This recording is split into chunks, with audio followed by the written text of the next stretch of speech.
хизээч унтж хэвтдэггүй байнгын ажиллаж идэг. Тийм учраас бол тэд нар тийм хөрөнгө тийм байхгүй шүү дээ.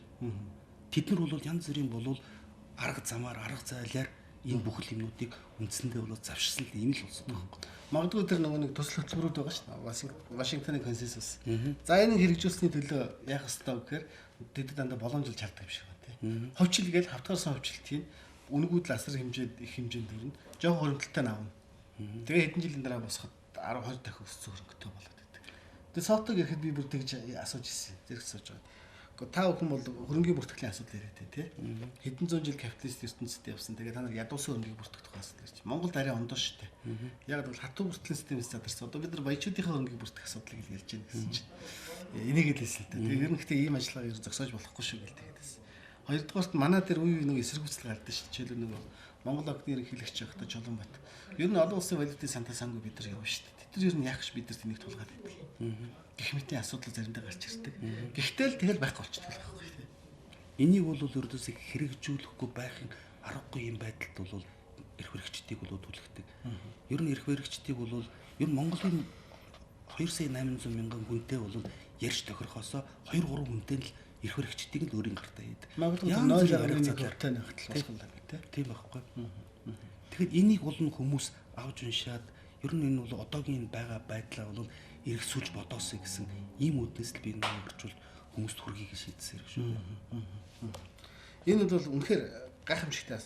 Энэ ихтэй дэлхийн бусад орнууд бол бүгдийнх нь л бас яг ийм үзэгдэл үүсгэсэн л гэж сонссон. Тий, ер нь бол дэлхийн ердөөсөө цөөхөн хэдхэн улсаас бусд нь бол үндсэндээ хямрал, суйрлын бол ангалын ирмэгдээр л очиж байгаа байхгүй. Тийм ээ. 30 гаруй хил дээр очивол саяхан нэг сонин юм хэлэхэд бол саяхан 4 сарын 3-ны өдөр бол олон улсын валютын сангийн захирал Францын эдийн засгч Доминик Строскан гэж бол захирлна гэдэг штеп. Тэр хүн бол Дэлхийн банктай нийлж хийдэг одоо Вашингтон саяхан хийсэн жил бүрийн уулзалтын хуралдааны бол эхлэлээр бол бүр том шууган тарьсан мэдээлэл хэлээ л дээ. Тэр хүний бол мэдээллийг ерөнхийдөө товчхон утга санааг нь хэлдэм бол ер нь 2008 оны энэ том дэлхийн санхүү эдийн засгийн хямралаас өмнө бол бид нар эдийн засгийг бид нар ойлгодог. Бид нар эдийн засгийг бол удирдах залж чадна гэж бодож ирсэн байна. Одоо бол тийм байхгүй юм байна нөхдөд. Одоо либерал эдийн засаг гэж юм байдгүй юм байна. Одоо бол энийг хэрв хурдан даруйхан засахгүй бол дэлхийн болвол дэлхийд дахин тэр чигээр манай энэ бөмбөрцгийн бүх улсууд бол эдийн засаг нийгэм улс төрийн бол маш гүн гүнзгий одоо хямралын ирмэг дээр зогсож байна. Энийг болио гэсэн ийм хямрал гэж яриад байгаа юм бол ерөөсө дохиол байсан байж таарах нэ. Энэ бол зүгээр сая өлөд хөрөнгөний хямрал гэдэг дэлхийд ингэж байгаа л сая бол баг хүчээр шахаж зогсоолоо шүү. Асар хэмжээний эмисийг аль зэйлэг өгөөл тий. Ер нь бол 2008 оны бол энэ хямрал бол дөнгөж эхэлсэн одоо явж байгаа шүү дээ. Тэрийг бол зүгээр тодорхой цаг хугацааны бол хувьд хойшлуулсан болохоос ш тэрний одоо учир шалтгааныг нь гаргаж ирээгүй тэрийг яаж засах бол арга замаа бол тодорхойлоо. Тэгээс чи бол одоо мэдж байгаа сая Давосын бол том уулзалтууд боллоо. Тэгэл G20 бол дэлхийн том эдийн засгтай улсууд бол цуглаад байна. Тэрнээс гарч байгаа ямар нэгэн бол одоо хүн ардад мэдэгдэхээр тийм дөрвтэй үр дүн шахц бид нар одоо байхгүй байна. БРИКС хүртэл өнгөрсөн доногт ярьж штэ тий. Тусгаарлах гэж үзэж байгаа байхгүй тий. Хоорондын валютуудаа бид нар өгтөө өөрийнхөө валютаар зээлэг өгдөг бол долларын юунаас ангижрээ тэгжээж энэ дэлхийг хамарсан томоохон эдийн засгийн хямралаас жоохон зайлах арга тал байж магадгүй юм гэсэн байдлаар яг чинь би ойлгож байгаа байхгүй яг тэгж хэлж байгаа тий. Ер нь бол одоо доллар бол өнөөдрийг хүртэл одоо ч гэсэн өнөөдөр ер нь дэлхийн сорын ганцхан бол нөөцийн валют гэдэг. 1944 оны хавар Америк нэгдсэн улсын одоо Нью Хэмпшир бол мужийн Бреттон Вудын хэлцээр гэж байдаг байхгүй. Тэрэн дээр бол 1944 он гэдэг бол 2 дугаар дайны дуусахын 1 жилийн өмнө гэсэн шүү дээ. Тэгээд тэрэн дээр бол ер нь 2 дугаар дайны дараа дэлхийд дахин яаж хувааж авах улсууд энэ том капиталист том гүрнүүд тэрний дараах бол одоо санхүүгийн бодлого ямар байх вэ гэдгийг тодорхойлсон энэ том уулзалт болсон. Тэрэн дээр бол олон улсын валютын сан дэлхийн банк гэсэн ийм бол олон улсын ийм даяар том байгууллагуудыг анх үүсгэн байгуулсан төгтөн штэ. Тэдний явуулж исэн бодлого бол ийм үр дүнд төрөгчлээ гэсэн ийм л одоо санаа шүү дээ. их эртний холбоотой гэдэг тийм. Би одоо социализм үед ярьдаг л байсан. Москвад найтахт Монгол Улаанбаатар таниад урддаг гэл. Москвад онгоход Болгарын Софид өмдөндөө авдаг гэсэн. Эсрэг хэлэлцүүлэгтэй тийм юм ярьдаг гэсэн. Тэгээ 2008 оны хямрал бол жишээл Монголд ямар ч үүсэх нөхцөлгүй байхад Нью-Йоркт тэр өдөр төрөнгийн асуудал ирэхэд энд баахан хямрал үүсэл банкуд дампуураад тэгээ байж байгаа л гинт 3 сарын дотор 900 гаруй тэрбум төгрөг татаал эдийн засгийн зүгээр цус хэрэгжиж байгаа чинь ингээд зүү атахаар нийт мөнгөнийх нь цусны талын авчгаар шоконд ордог юм байгаас тийм. Тэгээд л ингээд валютыг хэлээл олон улсын валютын сан эрчимжээд л баахан зүйл төслөв болоод авцсан байна. Тэгэд би яг энийг уншиж ирсэн. Ястаа энэ оройгоор орж ин да гэж утсан байхгүй. Тэгээд нөгөө монетаризм чи юу вэ гэдэг яргээд буцаал харсан.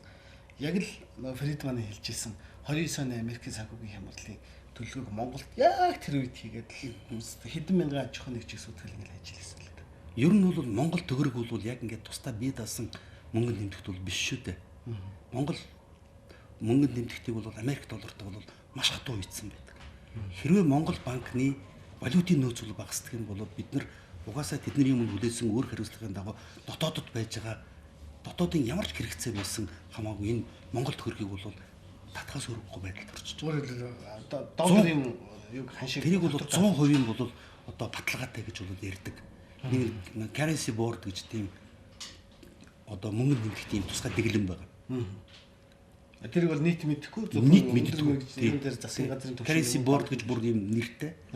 Тэгэхээр үндсэндээ бол манай улс хичнээн одоо чинь баялгаа зараад хичнээн бид нар хөгжил цэцгэлтийг бол хүн бүхэн одоо мөрөөдөж байгаа ч гэсэн манай мөнгөнд нэмэхт бол манай мөнгөнд нэмэхт гэдэг бол хүмүүс ойлгох хэрэгтэй. Энэ бол бидний манай Монголын нутаг дэвсгэр дээр бол одоо бий болгож байгаа бүх баялаг одоо ухарж олборлож байгаа бүх баялагийг илэрхийлж байгаа энэ мөнгө маань өөрөө бол гадна талаас маш хүчтэй нөлөөтэй байж байгаа. Тийм учраас бол гадна талаас тодорхой бодлого явуулаад Монголын мөнгөнд нэмэх дээр нь дамжуулаад Монголын баялагийг өнгөөдүүлэх ийм бол арга зам бол нээлттэй байж байгаа. Хуучин манд алтан баталгаа таньдэрсэн тэр байхгүй болоод ерөөсөө хөөгч байлитгээл тий. Тэр ерөөсөө энэ дэлхийн бүх орнууд чинь доллартай очиж өөрийнхөө үндэсний мөнгөний нэмэгтэй ханшиг үе чаяал доллар хөдлөхөд савлж яадаг болчихдог учраас баг хараат байдлаар бол тэгэл гівчсэн юм шиг харагдаад байгаа. Тий. Тэгэхээр би түрүү бол ярьсан шүү дээ. Бреттон Вудын хэлэлцээрээс гэсэн. Тэр Бреттон Вудын хэлэлцээрээр анх бол гарахдаа долларыг бол алтан баталгаатай гаргасан байна. Тэгээд 1971 оны 8 сарын 15-нд бол Ричард Никсон бол долларын алтан баталгааг цугласан шүү дээ. Тэрнээс хойш доллар бол ямар ч баталгаа байхгүй зөвхөн Америкийн эдийн засгаар баталгааж байна. Долларын бол одоо чинь ямар нэгэн одоо хэвлэж эмээс гаргаж бол одоо эдийн засаг дэлхийн эдийн засагт нийлүүлэх энэ юм бол ямар нэгэн ямар хязгаарлалт хоригсаадаг. Хичнэнийг л хичнэнийг. Тухайд би тооцоо хийж хахад жишээл манай Монгол банкнаас эмээс хийж гаргасан мөнгө манай бодит эдийн засгаас 2 дахин өндөр байсан л да. Тэгээ тухайд ямар юм анхааруулсан гэхээр за бодит эдийн засаг чи яг ийм хэмжээтэй байна. Далд эдийн засаг чи яг 100% ийм хэмжээтэй байна. Гэтэл энэ далд эдийн засаг бодит эдийн засгаас шинжлэж амьдарч байна. Яг өцөө хүний эрх шиг ус төрийн нөлөөлөөр тий. Хэрэв бодит эдийн засаг чи унах юм бол энэ хөөсөрсөн эдийн засаг чи унаад яг 98 оны Азийн хямралууд ингэ сүрхнэ. Асуудал чи юм байна гэсэн. Тэгээ ганцхан Монгол тийм эдийн байх гэсэн бас бүдүүлгэн л байгаа байхгүй. Дэлхийн нийт бол ердөө тийм л юм л шүү дээ. Ялангуяа Америк доллар бол Америк долларыг харин би дахиад хэлэхэд бол Америк доллар дэлхийн цорын ганцхан тэр Бреттон Вудын хэлэлцээрээс хойш дэлхийн 2 дугаар дайнаас хойш бол дэлхийн цорын ганцхан нөөцийн валют.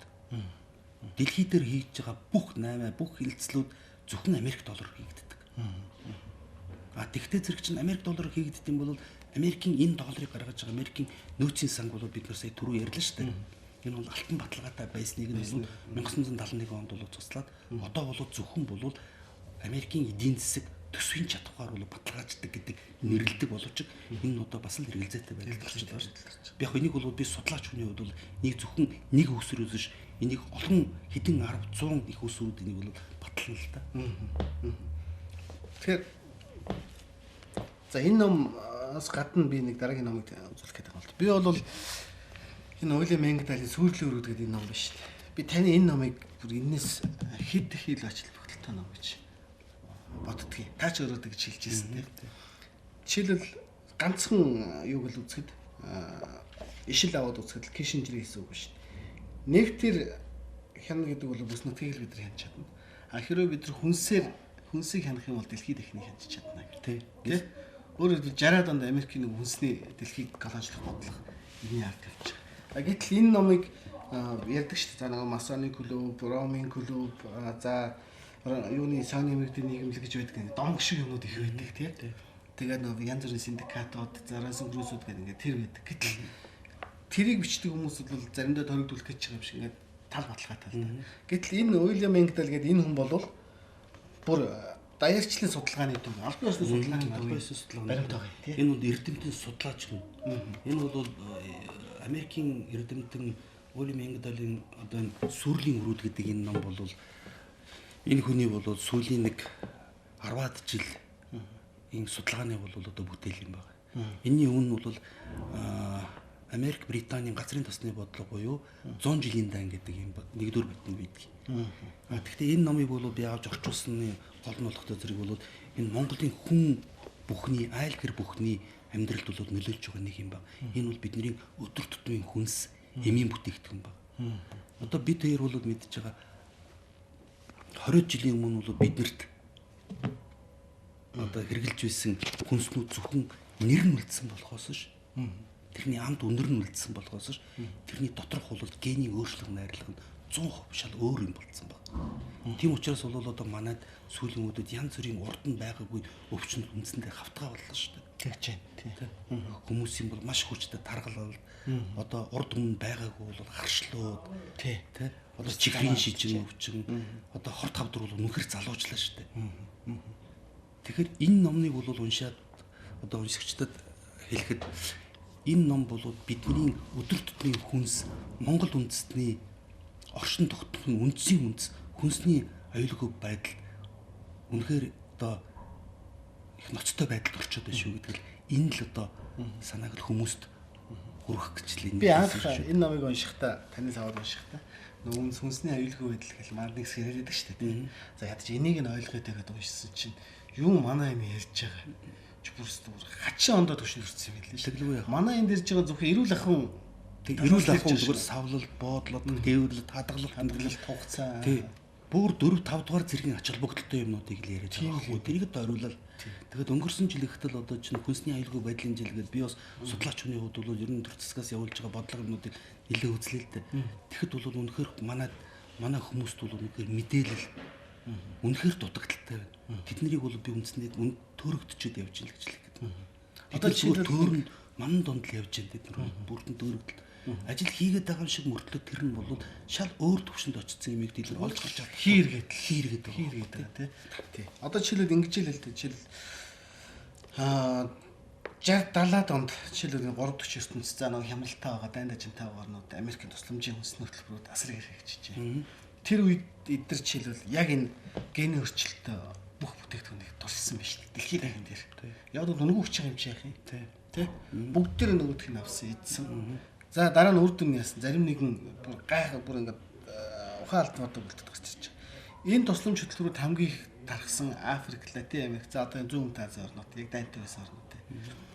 Одоо дохын юу нь бол хамгийн өндөр түвшинд тархалт нь. Тэ. Би бүр тэгээ сүултээ бүр айгаад өөртөө ихтгэл болж байгаа юм бол тэгж ярих юм бол бид нар коммунист ертөнц байсан тий. Энэ Америкийн хүнсний галер бодлогоос хол байсан юм да.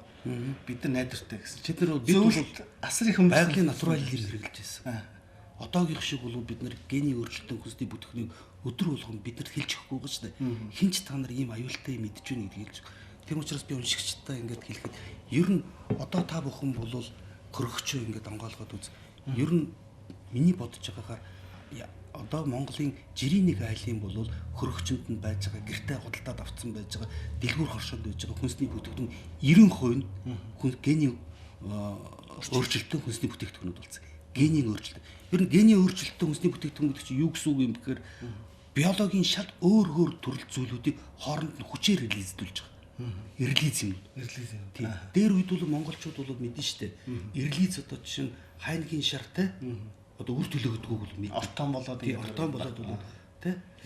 Тэгвэл зэрэг бол эндээс хүн бүхэн энийг ойлгож ухаарах бид нар өөрснөө л энэ аяллаас бид нар зайлсхийхгүй бол өөр бол биднийг аврагч тий биднийг хамгаалах ийм хүч байхгүй юм байна. Санаа зовох хүмүүс газар алга байна. Нэг маш баттай маш сайн ойлгож авах хэрэгтэй.